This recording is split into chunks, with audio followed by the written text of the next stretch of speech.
What is the difference between a 15 and a 5 handicap? 15 averages 90, 5 averages 80. It's 10 shots, sounds like a lot. We're going to take a look at the metrics behind a 15 handicap and a 5 handicap, the differences in those and the story behind the metrics that no one's telling you, so that you can go from 15 to 5 without changing that much in your game. Believe that.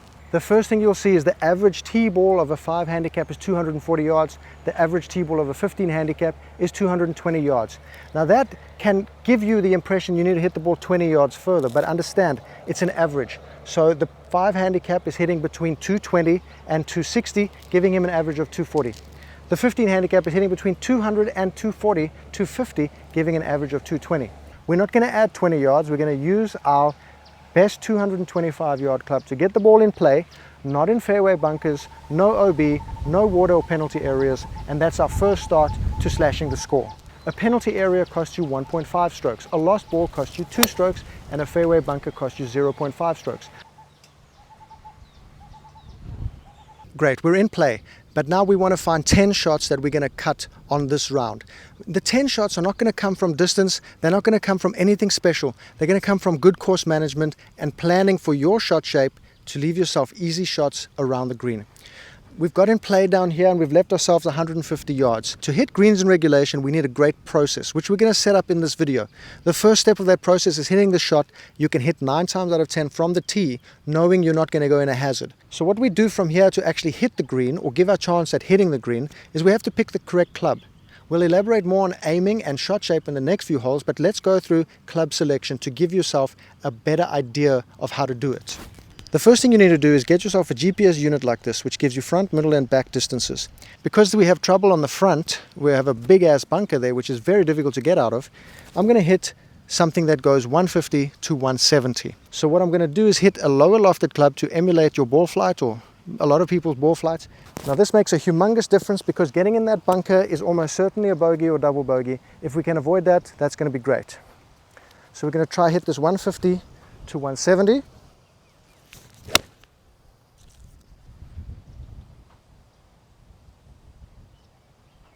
Money. We've missed the green, so this doesn't count as a green in regulation, but it just trickled off 6 or 7 inches off the green, which in my opinion, fringe in regulation, puttable in regulation is really the metric we're after. This is just as good. If you look at 8 greens for a 5 handicap and 5 greens for a 15 handicap, that's only 2 or 3 more greens. So over here we're uphill, so we have to stay conscious of the uphill, hit it a bit firmer. It's even into the wind, so the wind will slow it down a bit too.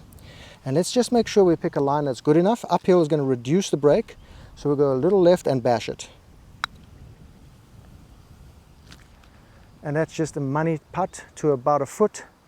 Easy game. The best thing you can do to get your plan on the go is get to Google Earth and use their measurement tool on your golf course to measure from the tee box to your driver distance to see how wide the playing area is. And by playing area, I mean rough and anywhere the ball's just not going to get lost or go in the water. If you can avoid those things, you're already ahead of the game.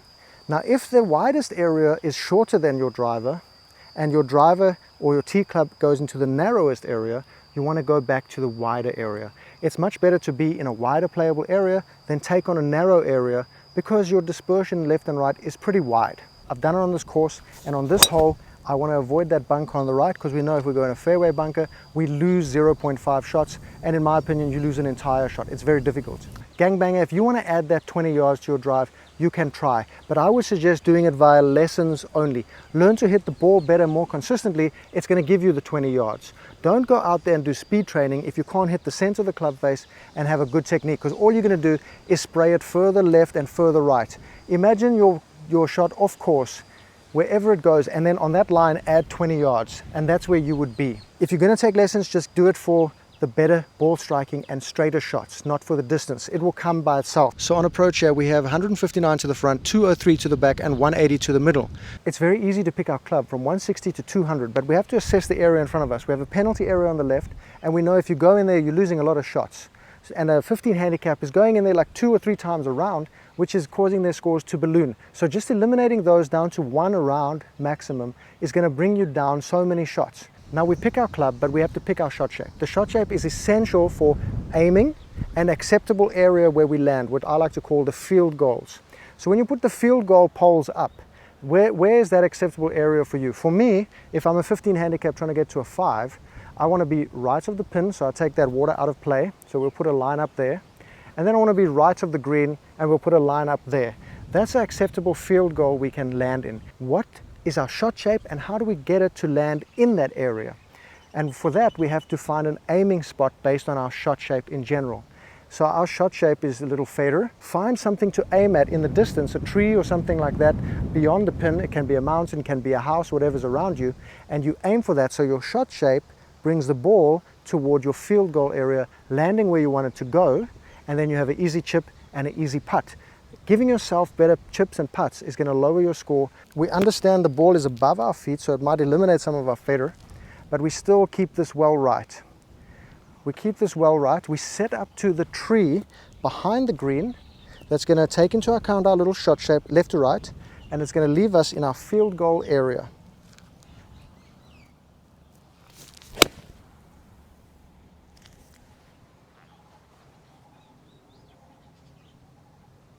Okay, that was a little bit too good. Let me show you again. So let me show you again, because now that clearly the slope eliminated my slice. Let me try to do a bigger one for you so that it can really drill home the point. We're going to aim this at that tree behind the pin, or to the right of the pin.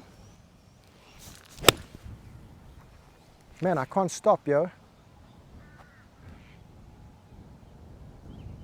That's kind of the idea.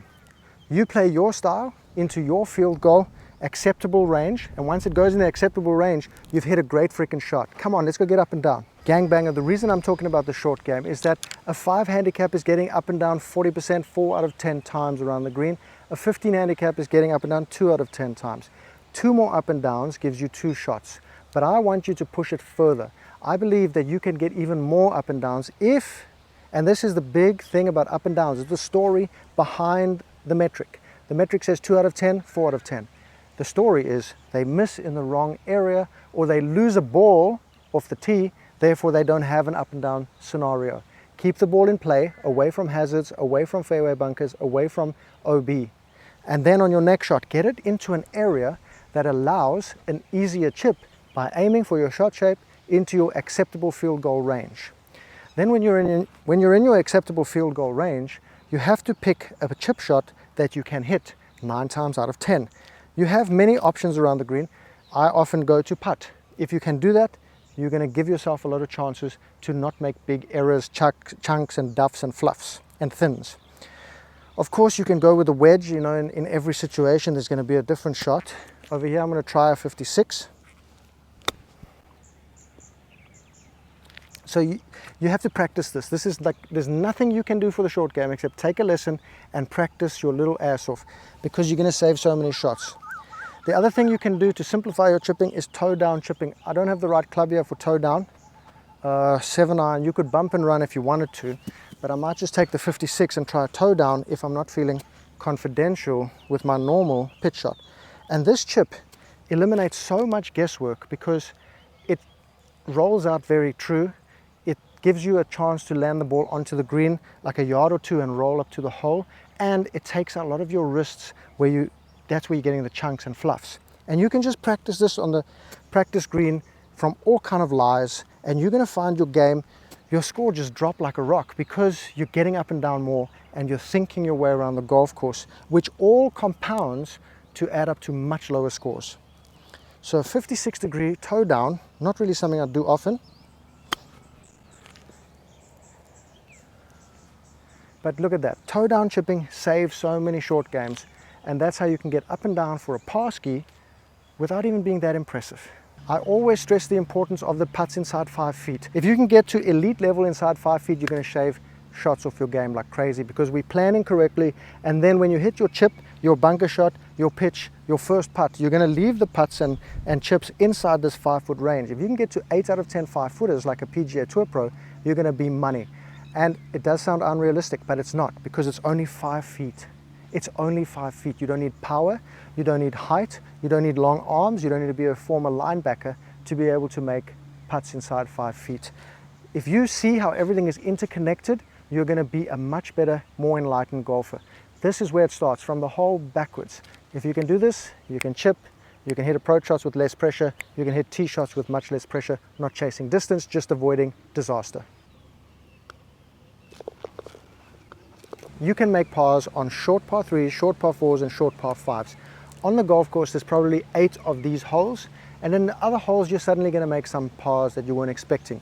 We need attack holes and we need defense holes. But when we aim on a par 3, where we're at like 125 yards, we really want to ensure that we don't get into trouble. The pin here is cut over a bunker. I don't want to go in that bunker.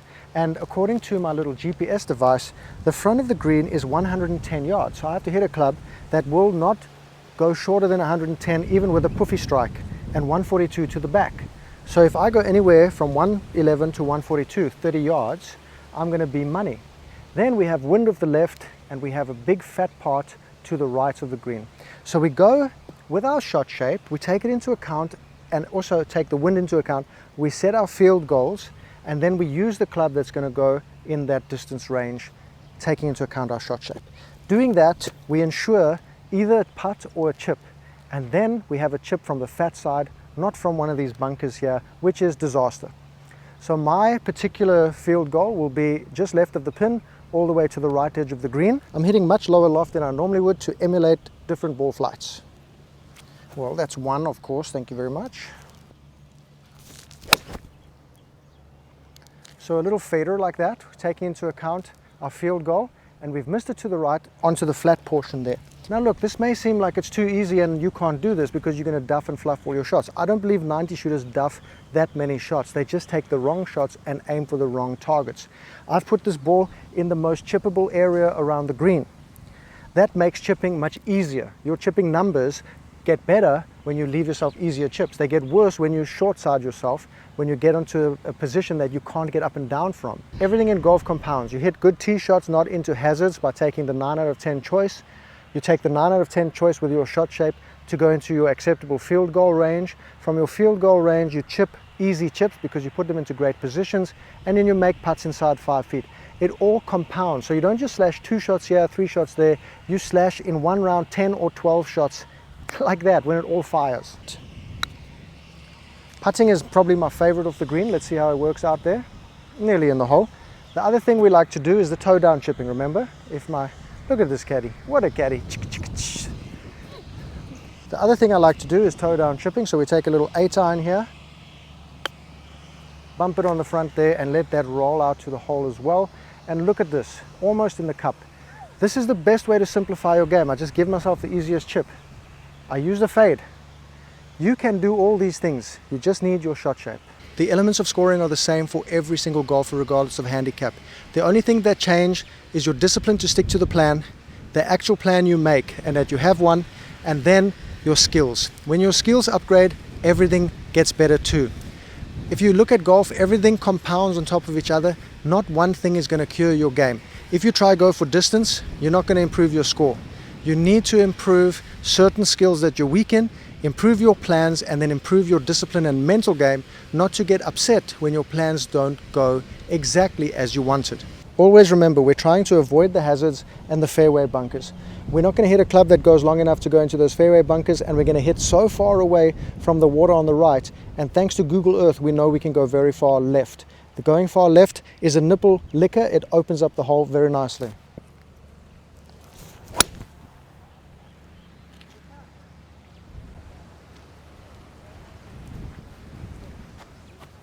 No matter how many lessons you take, you're going to still only hit about 50% of the fairways, which is okay. As long as we're missing them in the correct areas, the more you miss them in the deep stuff, the more trees you're going to have in the way, which means more punch outs. When you have punch outs, you're basically just adding a shot to your score. Of course, it's the prudent play so that you don't lose too many shots. We want to reduce double bogeys, but don't get too uptight about fairways either. If you hit in the fairway, pretty good. If you hit it in the rough, as long as you're in a place you can play your next shot without obstacles, without behind a tree, without deep rough that you can't hit the ball. When you look at like a strokes gained metric where they take an average of all the golfers, understand that an average represents dividing everything by the number of people. Some people are going to play lower than that average, some are going to play higher than that average. If you only hit 5 greens in regulation, you can still play 5 handicap golf. You just need to be better in this area or this area. That's what I'm trying to show you now. We've got 100 yards, and I would highly suggest you find yourself a 150 and 100 yard club, because when you want to hit the ball to that distance, you can shoot to the red or blue markers that signify 150 or 100 and hit the ball there as a layup to your 150 and your 100 yard club. You're going to be in those situations where you need to do that sometimes with a punch out or something like that. To know you can hit it to a distance you love, that you practiced, it's going to give you lots of trust, comfort, confidentiality.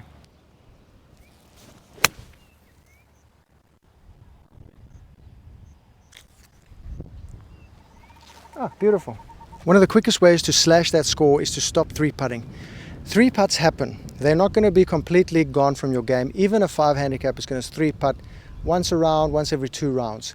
But the way to do that, and this is what people don't tell you, to just stop 3-putting. But when you do have putts that are longer on a green, you want to get them to finish closer to the hole. If you get your first putt to finish closer to the hole, you're going to make a lot less 3-putts. I don't want you to aim to a dustbin lid or a 3-foot circle, because if you miss your circle, now you've got a putt that you're not going to be 100% at. The way I tell people to do it is outside of 10 or 15 feet to put a tee on the green at your practice green and actually get the ball to stop as close as you can to the tee, not a hole. Long putting is all about distance control. You can miss the line by a few inches, but as long as you leave the ball either side of the hole or just a little bit short. On a putt like this, we've got a downhill putt behind the hole. I'd rather leave this a foot short. If you do that, you're going to stop yourself having 8-foot comebackers. Focus on that little thing, aim small, miss small, to become the putter you were meant to be. And I'm going to take a guess at this line, a little bit left to right, maybe like a foot or 2, and I'll put it out there, and let's get that distance control right. There you go. So I finished a foot to the right of that tee, which means I'm a foot from the hole, which is 100% putting rate for us, or from putting to a tee. Do it! When you find yourself on short par 4s, this is when you're going to find the best chance to make a par. Forget about birdies, right? The birdies will come by coincidence of putting in good processes. This is 340 yards. You know, you're not going to pump your driver out there 340 if you average 220, 240 off the tee. You are not going to reach any par 4 in one shot. And if you do, the course architect has tricked you up and put things into play that will destroy your score. If you want to get from 15 to 5, you never go for a par 4 in one shot unless it's within reach of a fairway wood, a very reliable one. If it's in reach of the driver, you don't go for it.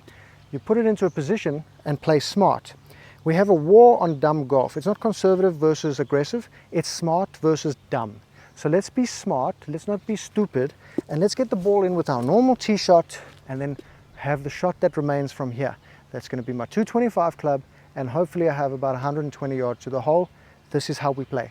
And if you think it's boring, you must hate scoring. A little draw ski, but it's going to finish in our acceptable shot range, and the longer the club, the wider the field goal range money. We have to hit a ball 132 up to 167. If we look at what's in front of us, we assess that we have a bunker right we have to avoid. There's no bunker left, but there's a bunker long. So with 130 yards to the front edge, I'd rather be a little bit left and on the front edge. So I want a club that's going to go 145 to the middle, 130 to the front, in that range. I don't want to go too long here. Having a bunker shot over the back onto a downslope, dead, finished. So we set up our field goal to be at the pin or just left of it and quite far left, and we bring our shot shape to bring the ball back into our field goal range. We look at the lie, the ball is below our feet, it increases the fade. So if it increases our fade, if we already hit a fade, we have to aim a bit further left, and we pick a target like a tree. We can pick a branch or a leaf on a specific tree and hit toward that, so the ball starts in that line and dies toward our field goal range. And this is just the way to play golf, like a bouse. So again, I'm going to stimulate potentially your shot shape or your ball flight. I don't want to go bring in a beautiful 52 degree, 48 degree, landed right next to the hole like some kind of arsehole. I mean, I'm an arsehole enough.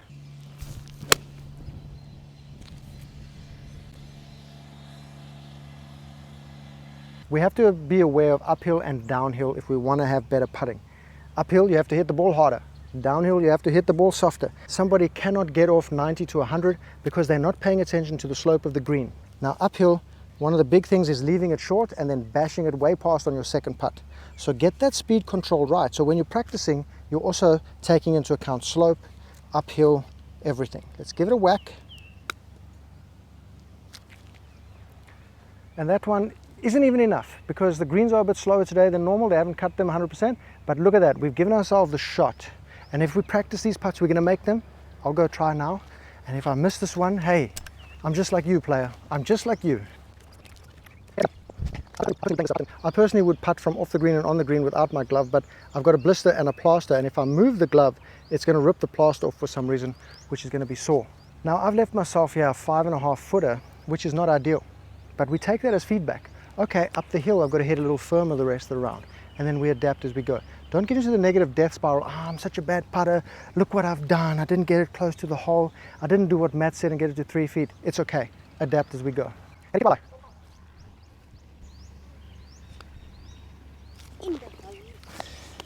We've reached our first par 5, which can be the bane of the existence of a lot of 15 handicappers, but these can be real opportunities to get you down to a 5 handicap. The thing I want you to remember is the same as the short par 4, you're not going for it in one shot ever. It's a rule. Par 5, you're not going for them in 2 shots. It's just not going to happen. You want to hit this green in 3 shots. This hole is 500 plus yards. Are we going to get there in 2 realistically? No, you're going to have to bomb it over the water on your second shot. Absolutely not. The number one thing we can do is avoid the hazard on the left-hand side. If your normal 225-yard club is giving you the booba-jibbies, rather keep the ball in play at 200 or 180 than lose a golf ball and then have to take a drop, now hitting your second from the shizer and then having no chance. Probably taking a 7, 8 or even a 9 on the par 5. Par 5s are for pars, not for birdies. First step, get the ball in play. I'm going to just try to get a 180, 170-yard shot down there.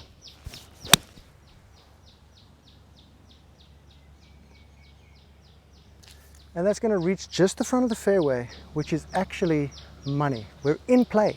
According to the GPS unit, we've got 235 to the front, 250 to the middle, 267 to the back of the green. I'm a little bit downwind, and of course you're tempted to reach the front at 235. But what you don't know is you're going to go over all this water, you've got bunkers in the way, and you have a tree right in your way here. You're basically guaranteeing yourself a 7 or an 8 by doing something so stupid, because there's no hero shots, only stupid shots. The pros hit hero shots because they are heroes. They can hit the shots.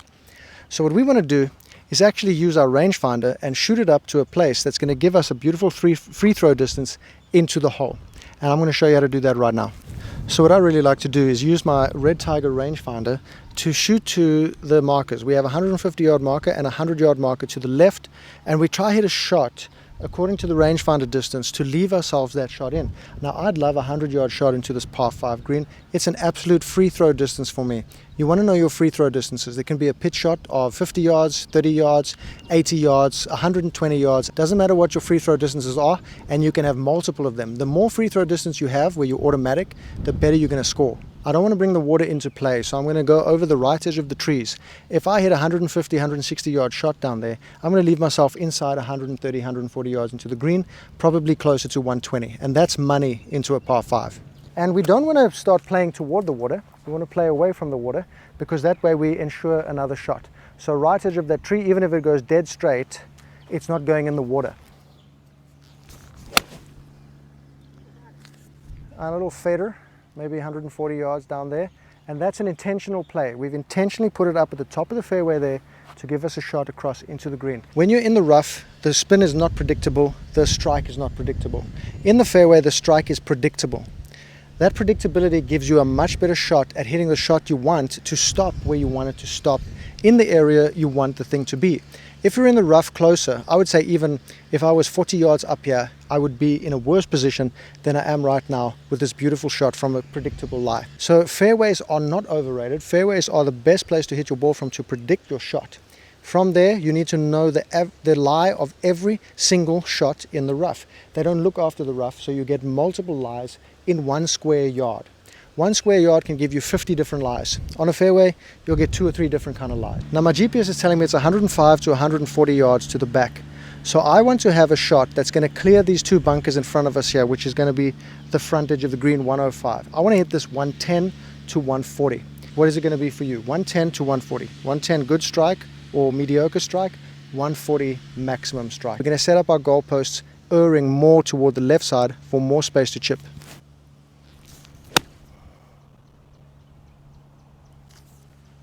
Okay, and we hit a predictable shot. 9 out of 10 times going to go with a nice ball flight. We're on the front there.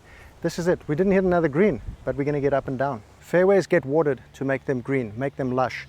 Rough will often not be watered. They don't care much about it. Underneath here is pretty firm turf compared to the fairway because the fairway has been watered. Here's pretty dry. And then we have wispy grass, and we have 3 kinds of grass, different lengths, and the ball sitting down. Plus we're downwind. Yes, with my skill level, I may be able to pull the shot off. Can you? Can you hit a 75-yard shot downwind onto a firm green from firm turf with an unpredictable lie? That's the question you have to ask yourself. The ball's above my feet on a slight downslope. We've got many things not working for us here, unpredictable.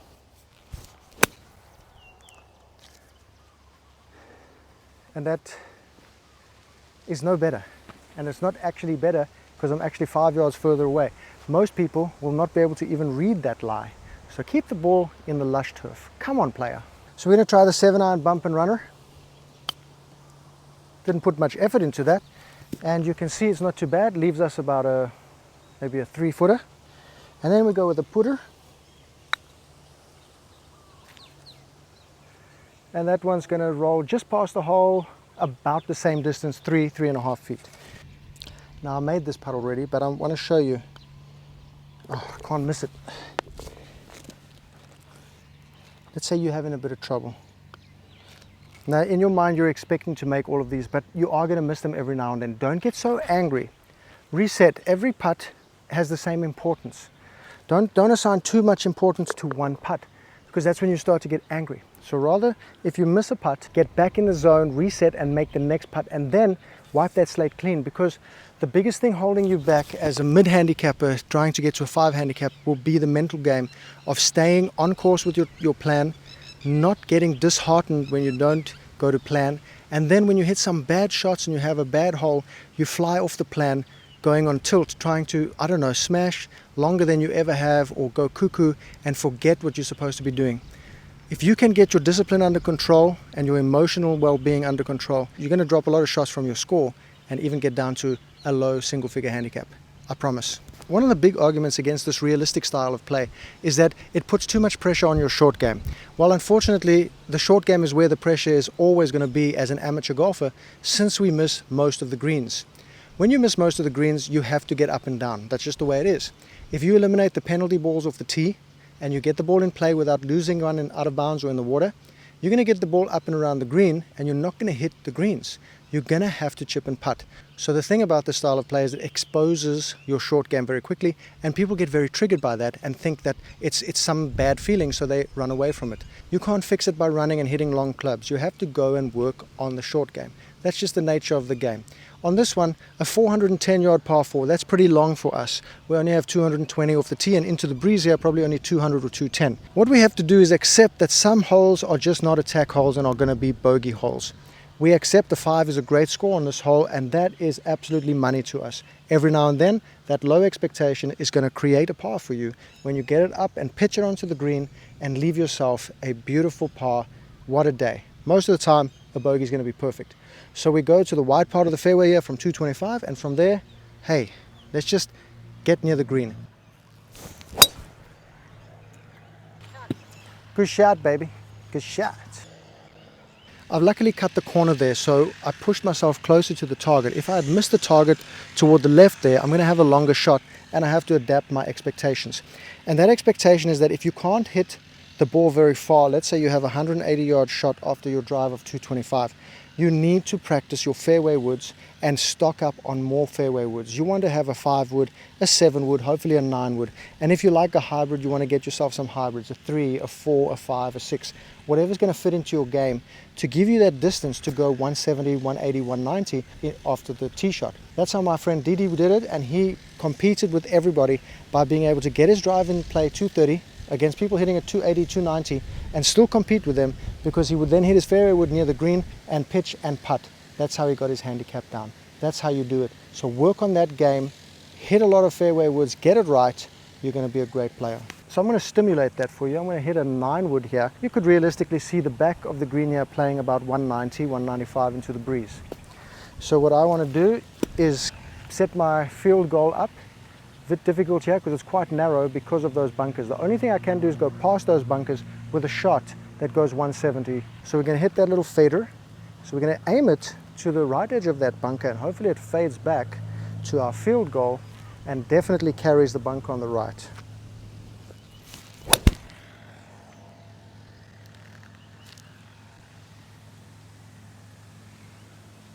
It goes without saying that you need to know the distance ranges you hit your clubs with every single club and the shot shape for each club. If you don't do that, there's no way you can plan your way to a 5 handicap.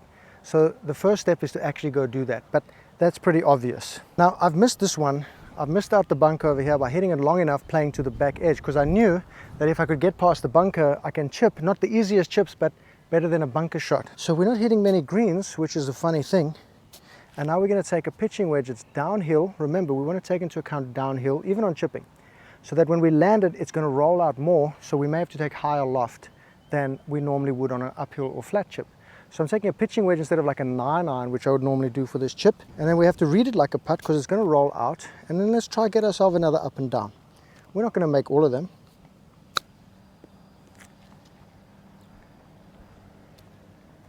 And let's just toe down chipping again.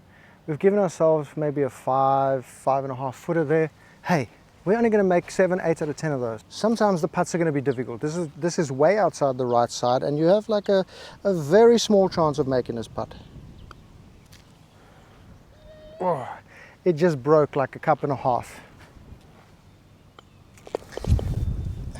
But a 5 on that hole with a nearly a 4, I tell you what, if you do that 10 times, you're going to par this one 3 or 4 times out of 10. Money.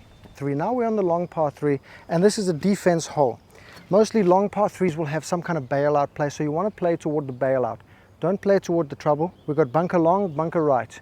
Short and left here is absolutely money, and I'm going to show you what happens if you potentially duff a shot, and look at this as an approach shot too, not just as a par 3 shot. This is 188 yards, and I'm going to show you what happens when you don't hit a good shot.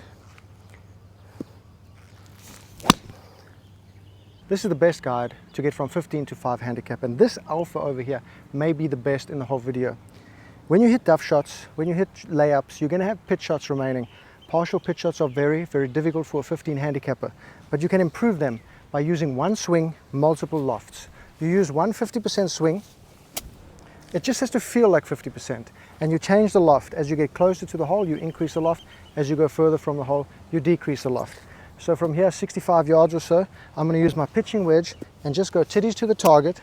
I have to get my titties to the target with a 50% swing.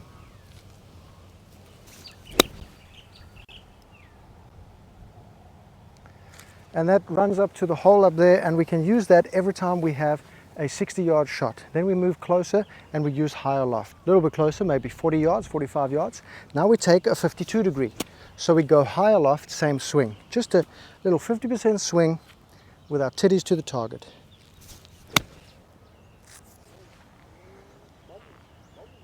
And of course, maybe it's a little bit long. I'm just showing you the demonstration.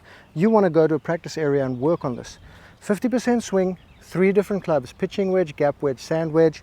Get yourself 3 distances, 1 swing. So when you do hit duffs, when you hit layups, when you have a chance to get up and down, you have shots to use in your arsenal.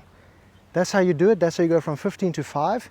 Everything I've told you here is perfect. You just watch this video 20 times, and within 20 rounds, I bet you're a 5 handicap.